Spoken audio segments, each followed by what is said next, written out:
After the critical period and Shays' Rebellion, the elites of the states realized that they had a real need to change the national government to make it more responsive, and that is what excuse me, that is what we're going to talk about next. The development of the Constitution, the body of the Constitution, and also in this Unit One, Part Two, we're going to talk about federalism and explain what that means.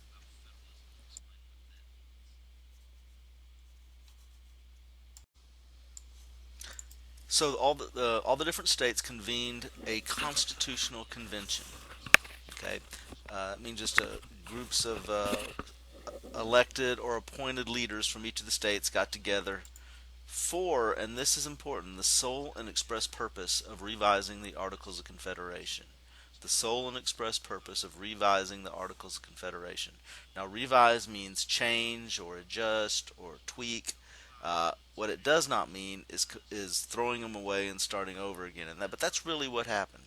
But anyway, May 1787 debate begins on the new Constitution, and it's a contentious debate. There's deep seated differences between the different states as to what is the best form of government. Uh, but at the very beginning, Virginia, which generally represents the interests of the larger states, calls for an entirely new government. They believe that first of all, that the government is not responsive and can't be fixed. I mean, it's just it's so weak that we need to start from scratch with a whole new framework. Uh, and New Jersey calls for a revision of the articles because they like the way it's structured at the base of it, but they think it could be adjusted. And basically, Virginia represents the interests of the larger states, the most populous states, the wealthiest states. New Jersey represents the interests of the smaller states. And the main point here is representation. If you remember, we talked earlier about how each state has a single vote when it comes to passing laws under the Articles. That means New Jersey and the smaller states uh, have um, much better representation. Well, not really much better representation, but they have influence that's greater than their size and their population and their wealth. Whereas states like Virginia, New York, and Massachusetts, while they offer much more to the economy, they have more people, they are larger states, their influence is no more than Rhode Island, which is the smallest state. So they feel that's not fair. They feel that representation should equate to each state's influence and how much money they bring into how much taxes they pay, how much they produce economically, and how many people they have. So that's the main difference.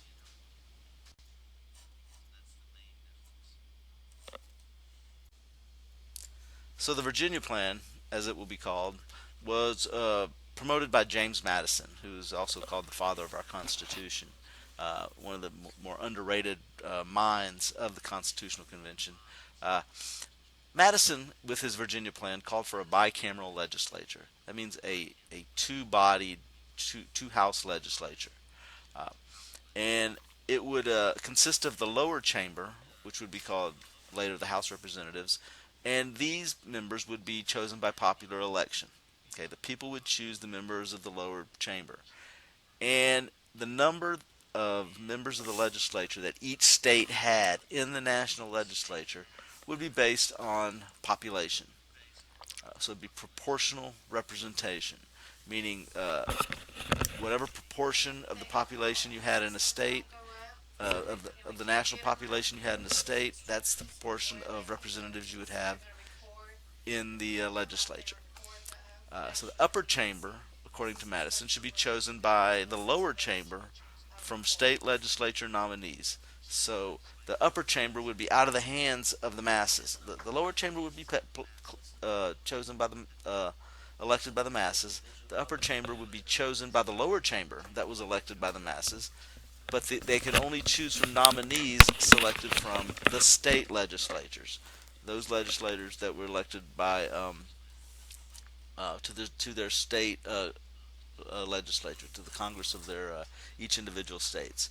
There would be a single executive chosen by the legislature, Okay, so the president, which is the executive, would be chosen by the legislature, not by the masses.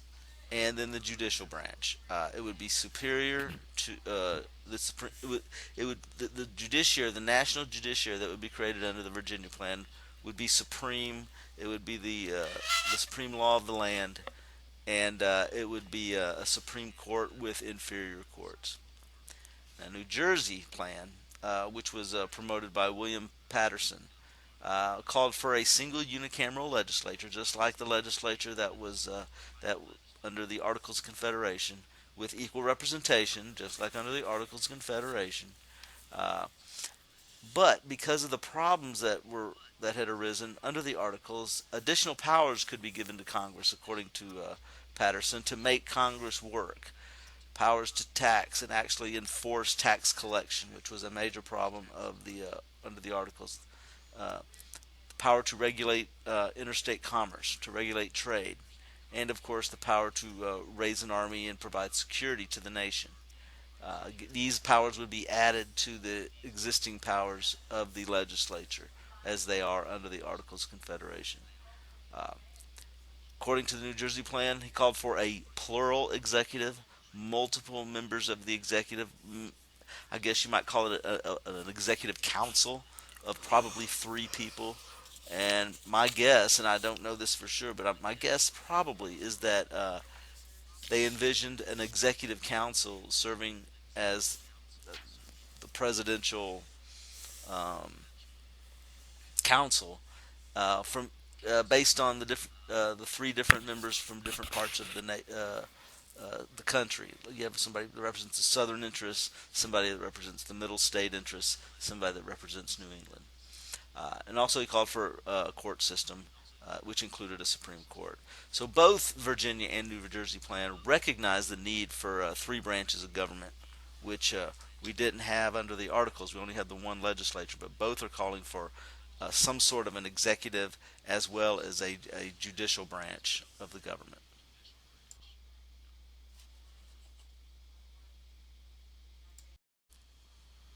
So after all the debate, and there was a lot of intense, angry debate, um, the two sides came together and did something that our current national government seems to find it very difficult to do, and that is they compromised. And if we live in a democracy, the whole all democracy is based on compromise because the whole point of a democracy is that all interests are represented.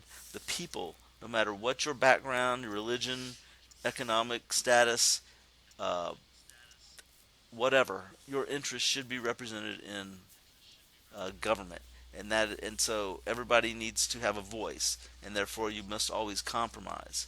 Uh, so the Great Compromise, as it was called, is the compromise between the Virginia Plan and the New Jersey Plan. First of all, it's also called the Connecticut Compromise. First of all, it will consist of a bicameral legislature. So the legislative body, or the body that will make the laws, will be bicameral. That means it will have two bodies, two houses. The House of Representatives, which would be uh, based on population, proportional representation. The more people you have in a state, the more representatives you will have in the legislature. So that's one house of Congress. The other house, so that the House of Representatives, in that body of Congress, the Virginia and Madison get what they want.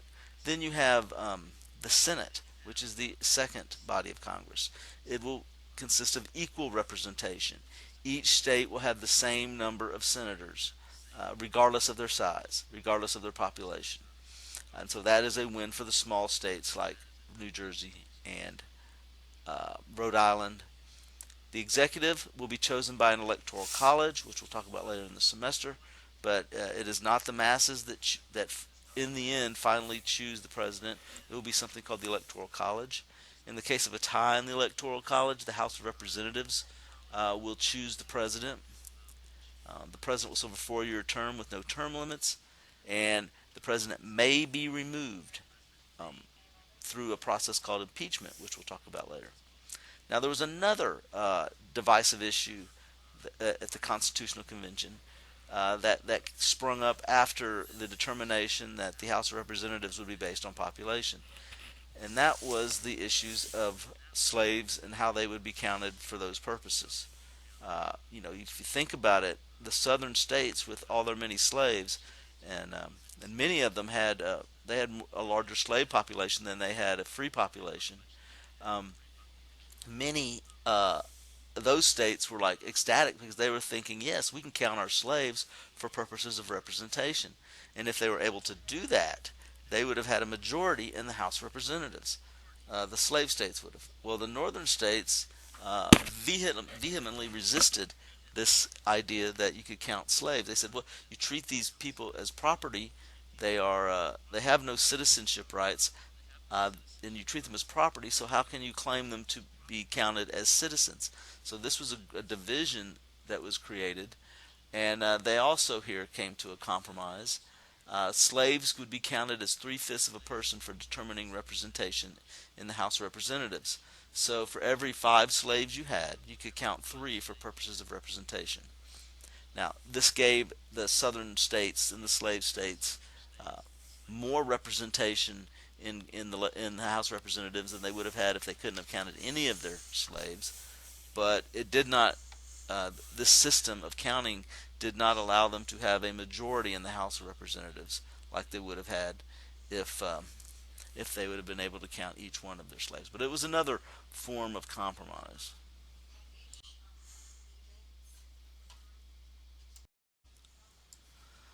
So now let's look at the basic principles of our Constitution. What are the fundamental ideas that it's founded on? First, republicanism. Republican. It has nothing to do with the Republican Party. It's just the term that our nation is a republic, which means our leaders are chosen through a process of indirect democracy or representative democracy. The people, get to choose those that are going to make the laws. Of course, we're not direct democracy, which means we don't all, as citizens, vote on every law, but we do have the power to choose those that make the laws and hold them accountable. So republicanism is a core principle. Federalism, the idea of sharing powers and of both the state and the national government having sovereignty in their own right. So the states and the national government share power. Neither has absolute power over the other, and this is an important checks and balances principle. Um, Separation of powers, spreading power out amongst the government. This is an attempt to prevent one person or just a few persons from taking absolute tyrannical control of the government. So you spread the power out. You have a lawmaking branch of government, which is the legislature. You have a law enforcing branch of government, which is the executive branch. You have the law interpreting uh, branch of government, which defines what the law means. That's the judiciary, the judicial branch. You cannot be a member of more than one of these at the same time. So that prevents somebody from making the laws, enforcing the laws, and punishing. It keeps one person from being able to do all 3 jobs. Then that's the definition of tyranny, when you have somebody that can do all 3, like a dictator. But but anyways, you separate the powers. Uh, and all the different levers of government are in different hands. And then finally, checks and balances. Uh, each one of these branches of government, the legislative, the executive, and the judiciary, each keeps an eye on the other. Each watches the other. Uh, and this next graphic will kind of show some examples of that.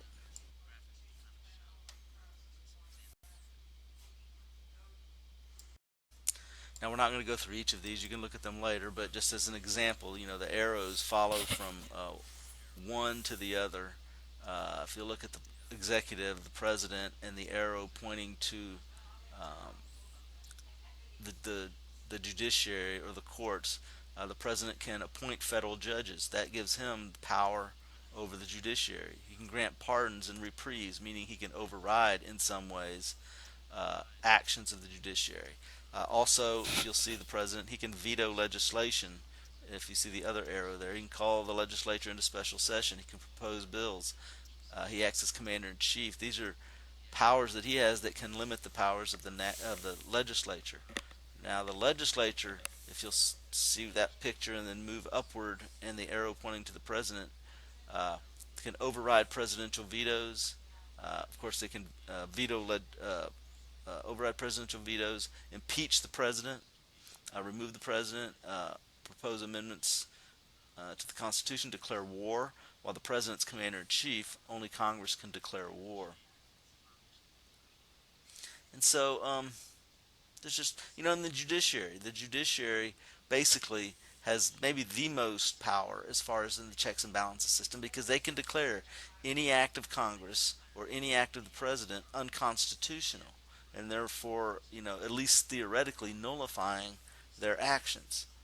So, so it's this system was put in place to prevent neither the president, the legislature, or the courts from being uh, too powerful.